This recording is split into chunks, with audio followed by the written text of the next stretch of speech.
What's up, dudes? A lot of you guys in the past have asked us to demonstrate or kind of document like what our process is on one of these videos. So for this behind the scenes, that's what I wanted to do. I wanted to go from the process from beginning to end, show you like where we start, how the idea is conceived, to when we upload it. Take you through the whole thing. This is a really good one to do that on because this is a lot of work. So the idea for a video usually starts in this room, in this crazy living room. While someone plays a video game or we watch Netflix on here or something, we all sit around on these chairs and we just talk about really crazy stuff. We're always trying to, like, you know, make jokes, make each other laugh. Fart jokes. Usually we have a lot of fart ideas. Usually it starts there and then we get something a little more not related to fart jokes. And we decide, okay, maybe that's going to be a cool idea. And so then we start posting those ideas on our wall in here. Whoa. We will come in here and we'll put all of our ideas on sticky notes and we'll stick them up on the wall. So those are all of our ideas for different videos we want to do, and feature films and stuff like that too. Just ideas that come to our heads that we don't want to forget. We put them up there. And then every Monday night, Case and Landon and I meet together and we have a planning meeting where we kind of plan what we want to do for that week. Talk about secret projects. Talk about secret projects that you guys will hopefully get to learn about one of them in a few months. But anyways, in that planning meeting we'll usually decide what video we're going to shoot that week and make assignments for who needs to do what in order for that thing to get done by the end of the week. So that's where the process starts. Starts with coming up with the idea in here, writing it on the wall, and then planning how we're going to accomplish that and making assignments. Alright, so what happens after we've kind of decided on an idea? We have to start coming up with ways that we want to execute that.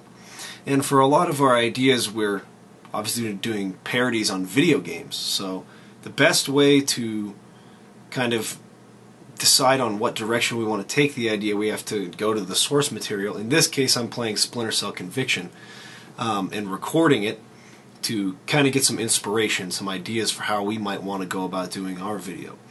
So in this case, I'm going to be recording a lot of the takedowns and like the different fight choreography, and then we'll study that together, and we'll kind of come up with, okay, what can we do, what can't we do, what would look cool, and we kind of start going from there. So for this video, we ended up collaborating with Ryan Sannar, who is a martial artist and a parkour pro, super pro. He actually is an instructor. He teaches parkour classes. And we kind of made him our stunt director on the film, action director. And he is so incredibly good. He's incredibly just gifted, really, really talented guy when it comes to thinking about action and choreographing this kind of stuff.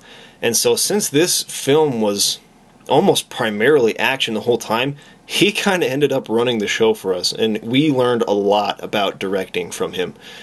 He was the one that pulled all of these guys together, everyone that you see in the film, starting with Rob Bennett, who played Sam Fisher for us, to every other guard that dies. Everyone else you see in the film, he pulled them together and directed them, and it was really inspiring thing to watch. He's really, really good. What's up, guys? So we're here today. We're about to film a Splinter Cell video. You guys might recognize this location if you guys saw the Kidnapping Siri video. I don't know if you've seen that one. If you haven't, click somewhere here and go watch that video right now. It's around. Oh, there it is. Oh, yeah. So we're gearing up. Any guesses as to what character he plays? Well, there's like one character in Splinter Cell. There's two. Fisher. There's Graham, his daughter. There's Lambert. There's Fisher. There's Sarah. The guy who does the splits. What's your name? I'm David. Rockin'. Daniel. Ryan. Christian. Tyler. Basil. Robert. Eric. Landon. We got people back here. Scott. Marcos. Polos. Trent. Matt. You know Matt. This might just be the biggest crew we have ever had on This any of is our just videos. me, the biggest crew. It is just me. Yeah. This is the largest crew we've ever worked with, so this is pretty cool. So We it's- feel a little more legit. Yeah. And hopefully, Ubisoft will lend us the headgear. So that we can make a some resources blacklist so that video. we could, get Yeah. really sick ones. Looks like It's pointed the right way. These guys do like parkour and all kinds of crazy stuff. So And you have a YouTube channel for your Yeah, our stunt stunt team, yeah. So we're going to put a link to that. Oh, the CBR team. Yeah. Somewhere. It'll be an annotation. Around. And you teach parkour classes, right? Yeah, yeah. Ryan teaches parkour classes, Yeah. so we'll give you some information how you can contact him if you live in Utah, Valley, and you want to take parkour classes. Yeah, there'll be a couple Master. places locally that you can go to. So we also actually have to do a quick shout out to Frontline Tactical Action Games, probably the most fun that you will ever have. It's like laser tag, but instead of having one of those shopping scanners, you have these. And you get to run around in wherever you have access to and take people out. Sweet. So yeah. We're probably going to do a video where we're playing one of those tactical games here in the future in exchange for them letting us use the guns. So you'll get to see what that's like. It's actually pretty awesome. After that, we had to secure some locations, and luckily for us, we have some pretty good connections as far as that goes. Matt Morrell, who is our friend and one of our roommates, works at Zuso, and so we used that building for half of the video, the second half of the video. And for the first half of the video, in the warehouse, actually a good friend of ours, Will Duras, his dad actually owns this warehouse.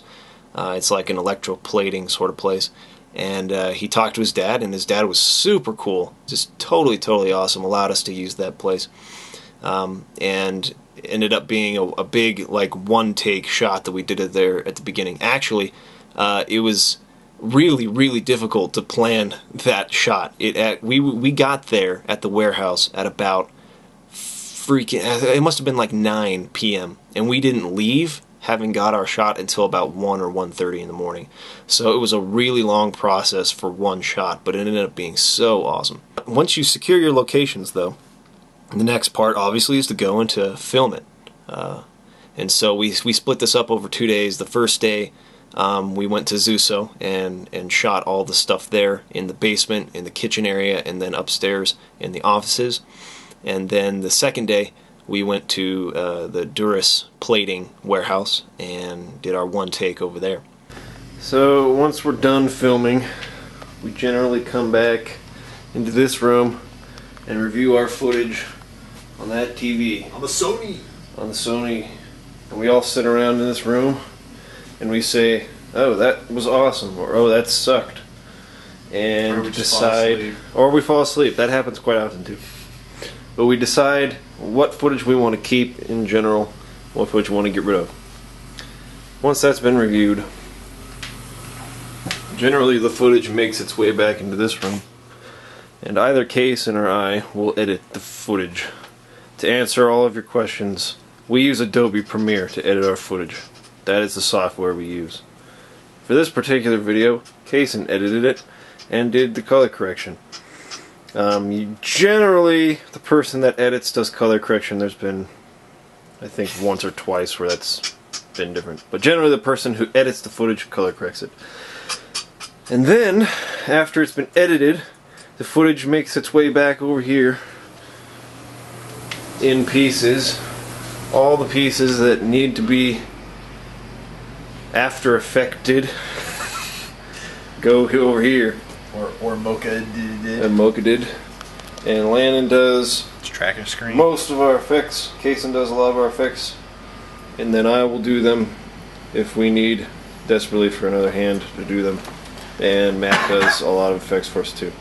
It does.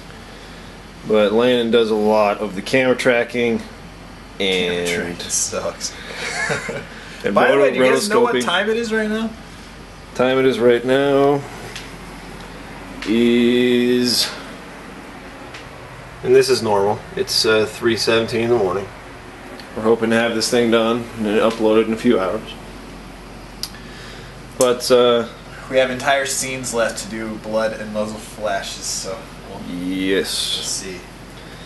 So while that's being done, for the most part, a compressed version of the footage makes its way onto this computer, and then I start to do sound design for it. So this one long bar going across up here at the top, that's the video footage that Kaysen gave to me. All this stuff underneath it is audio files. These are all the sound effects, every piece of Foley, every line of dialogue in the whole film. And it starts here, goes all the way over to about there, so close to 6 minutes long. And it also comes down all the way to here. These are all the sound effects in this movie. So depending on the movie, depending on the video, you know, sometimes sound is really intensive and sometimes it's not as bad. This is one of those times where there was a lot of work to do with the sound. But in a lot of them, they're not that sound heavy, and I can help out with effects. What's up, dudes? So, I made a big list of Foley that we needed for the video. And we're going to come and record it at the Zuso building where we filmed it, so we can get the sounds in the natural environment. Then, you know, it creates less work to have to do with effects afterwards. Problem is, the Kaysen was away from the apartment at the time, and our H4n was in his car. So I was like, fetch, I guess we'll just use the camera audio. Now, the 7D, if you have the 7D, I'm not sure about the 6D's audio, it's probably a very similar microphone, or the 5D. But their mics are actually pretty good. The only problem with recording Foley with the cameras is that they're omnidirectional mics. So if you can't control the level of noise in the background, it could create problems. But the mic, if you're, you know, fairly close to it, is actually a really good mic. It's what I use for like gaming commentary and stuff like that, because it has like an automatic gain control. So when you're yelling really loud, it automatically quiets it for you. Clenches its butt. It clenches its knees. And then when you're being really quiet, it picks it up. I don't know how it works. If you are like a professional sound dude and you know how the camera or the microphones work inside these cameras, let me know, because it's freaking sweet. Because if you're recording with, you know, like the H4n, you have to manually control that stuff, and on the fly you can't really do that because it clicks when you're trying to turn the volume up and down. After the sound, the Foley and all the sound effects are done, then music is the next step. And for this video, we worked with Nathan Drew, again, who's a freaking awesome composer here locally. He's the composer and director of the Salt Lake Pops Orchestra. And so I went over to his place for a bit and chilled over there and wrote some sick music. And you guys check out his channel because he makes really awesome music. Does a lot of you know, pop songs and stuff like that, but done with his orchestra, and it's totally sick. So he did the music for us this time. Okay, so once the video is finished, I cannot see anything. Neither can I. Once the video is finished, we hit the export button in Premiere. Yep, check out our settings. Hopefully you got all that. Boosh, export, and now we're going to wait probably about 20 or 30 minutes. Or, yeah, 30 maybe. And then the video will be ready to upload to YouTube. Alright, so once the video is exported, and we've reviewed it again to make sure there are no problems, we come on to YouTube. Right. And we we click the upload button. Beep. And then we click the upload button again, or drag the video onto the upload. And it starts uploading. And then in another half hour, whatever it processes, then we'll do all our annotations and stuff, and booyah. Hopefully this one goes up in HD. If this one doesn't go up in HD like our last one, we're going to have to come down and we'll put it back up. 40 minutes of Yeah, that was bullcrap. Last time YouTube. YouTube didn't process our video right, and it only stayed at 480p, and it was stupid. If anyone's watching this from YouTube, we're very disappointed. we are disappointed. We're really mad at YouTube right now. But anyways, that's the process of how we make a video from beginning to end. Hopefully you've enjoyed seeing it. If you have any more questions, feel free to leave them in the comments. And thank you guys for your support. We love what we do. This is the best job in the world. We love being filmmakers, and it wouldn't be possible without you guys watching our stuff. So we do this full time because you watch it. So thanks for watching. Thank you very much. Thank you very much for watching our fetch. Thank you. And here goes. Peace.